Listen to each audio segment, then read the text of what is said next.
एक राज्य में ब्रम्बलवुड के नाम से जाना जाने वाला एक गहरा मंत्रमुग्ध जंगल था। जंगल रहस्यों को फुसफुसाने वाले पेड़ों और चांदनी में चमकते फूलों से भरा हुआ था।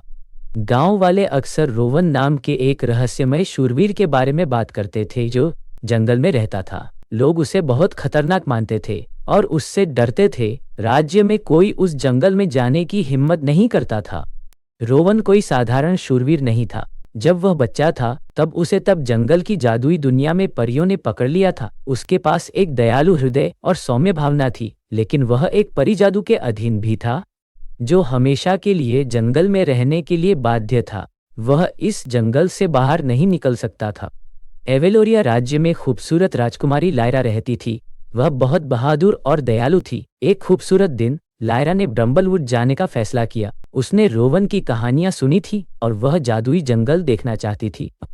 हालांकि उसके पिता राजा चार्ल्स इसके सख्त खिलाफ थे। वह राजकुमारी को खतरे से बचाना चाहते थे। लायरा परियों या उनके जादू से नहीं डरती थी। उसे रोमांच पसंद था और वह प्रेम और साहस की शक्ति में विश्वास करती थी।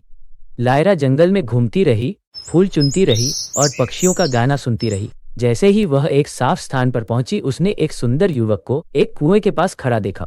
यह रोवन था। जैसे लोग बोल रहे थे वैसे वह डरावना नहीं था। उसकी आंखें उदास थीं और उसके कंधे जादू के बोझ से भारी लग रहे थे।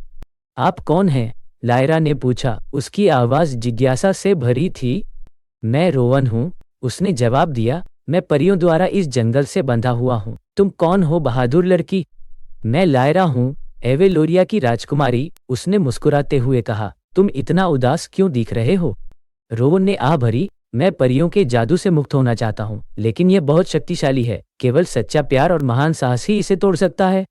लायरा को अपने दिल में आशा की एक चिंगारी महसूस हुई। मुझे बताओ, मैं तुम्हारी कैसे मदद कर सकती हूँ? रोवन, मैं वह सब करूंगी जो करना होगा। रोवन ने जादू तोड़ने का एकमात्र तरीका बताया। हेलोवीन की रात परियां जंगल में घूमेंगी। मैं उनके बीच रहूंगा। तुम्हें मुझे मेरे घोड़े से खींचना होगा और कसकर पकड़ना होगा, चाहे कुछ भी हो जाए। परियां मेरा रूप बदलकर तुम्हें डराने की कोशिश करेंगी, लेकिन तुम डरना मत और मुझे पकड़े रखना। 3 बार जब वह मेरा रूप बदलेगी तब उनका जादू टूट जाएगा और मैं आजाद हो जाऊंगा। लायरा ने रोवन को बचाने का वादा किया और चुनौती की तैयारी के लिए महल वापस चली गई। जैसे जैसे हेलोवीन की रात करीब आती गई, वह और अधिक दृढ़ और साहसी होती गई। वह जानती थी कि उसे रोवन को बचाना है, चाहे कुछ भी हो जाए। हेलोवीन की रात लायरा ब्रम्बलवुड लौट आई। चांद पूरा था और जंगल जादू से जीवंत था। वह एक पेड़ के पीछे छिप गई और इंतजार करने लगी। जल्द ही उसने घोड़ों की आवाज सुनी और परियों को जंगल में सवारी करते हुए देखा। जुलूस के अंत में रोवन पहले से कहीं अधिक उदास लग रहा था।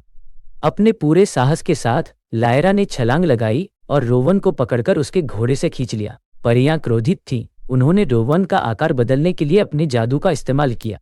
सबसे पहले परियों ने उसे एक गुर्राने वाले शेर में बदल दिया, लेकिन लायरा डरी नहीं और उसे कसकर पकड़ रखा। फिर वह एक रेंगते हुए डरावने सांप में बदल गया, लेकिन लायरा डरी नहीं और उसे और कसकर पकड़े रखा। अंत में परियों ने उसे जलती हुई लौ में बदल दिया, जिससे लायरा के हाथ जलने लगे, लेकिन लायरा की पकड़ मजबूत बनी रही। आखिरकार परियों ने देखा कि लायरा का प्यार और साहस उनके जादू से अधिक मजबूत था। प्रकाश के एक झोंके के साथ जादू टूट गया। रोवन आखिरकार आजाद हो गया।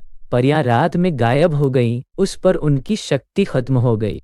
रोवन ने लायरा को कृतज्ञता और प्यार से देखा। तुमने मुझे बचा लिया है लायरा, तुम्हारी बहादुरी और प्यार ने जादू तोड़ दिया है।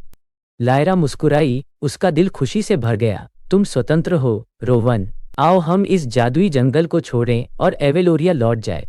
साथ में वे ब्रम्बलवुड छोड़कर राज्य वापस लौट आए। एवेलोरिया के लोगों ने गीतों और नृत्यों के साथ उनकी वापसी का जश्न मनाया।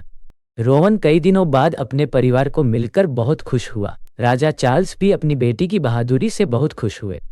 उस दिन से रोवन और लायरा एक साथ खुशी से रहने लगे। परियों ने लायरा की बहादुरी का सम्मान करते हुए उन्हें फिर कभी परेशान नहीं किया।